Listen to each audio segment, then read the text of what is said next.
And I'm in my winter garden, which is in Palm Desert, California. So it's winter, but the temperatures are still warm.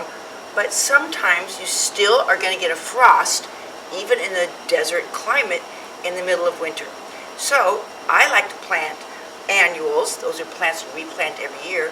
But these are annuals that are cold tolerant.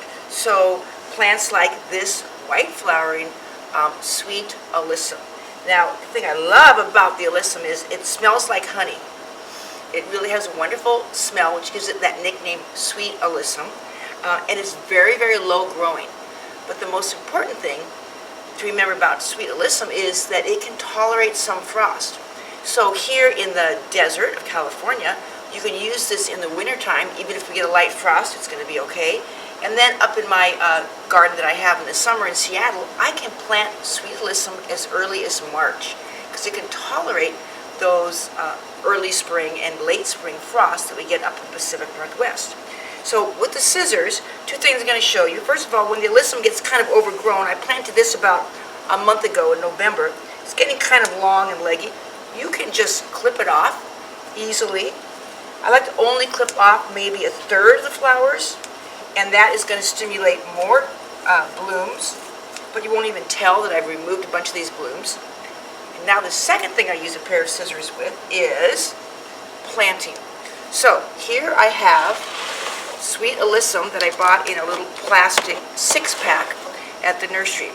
Now what I did is I let it sit in a dish pan with about an inch of water in it for a couple of hours.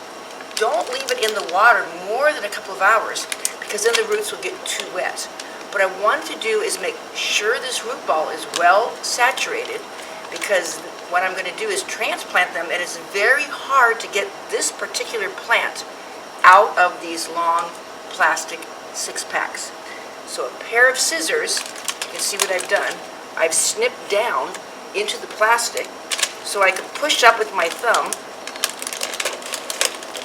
and easily get the entire root ball of the sweet alyssum out. So that can get popped into the ground. And the reason I bought more of these is because I'm so surprised and impressed that this plant is blooming great in partial shade. This area is mostly shaded. It only gets about 4 hours of morning sun. And the tag says that sweet alyssum must have full sun. But sometimes you can kind of stretch the boundaries of what those plant tags say. Sweet alyssum is one of those plants that will bloom, as you saw, in part sun, getting just morning sun. So I'm going to go ahead and add some more low-growing sweet alyssum flowers along this raised bed, especially in front of my great big vases here. I found these at Home Good. You can find them at vintage stores, Goodwill stores, and they just kind of take the place of something tall in my garden without adding more shade or needing more water. And so I'm going to add this sweet alyssum all along the edge of my walled garden here for some fragrant color. Okay, so here I've got my sweet alyssum planted. I'm watering them in.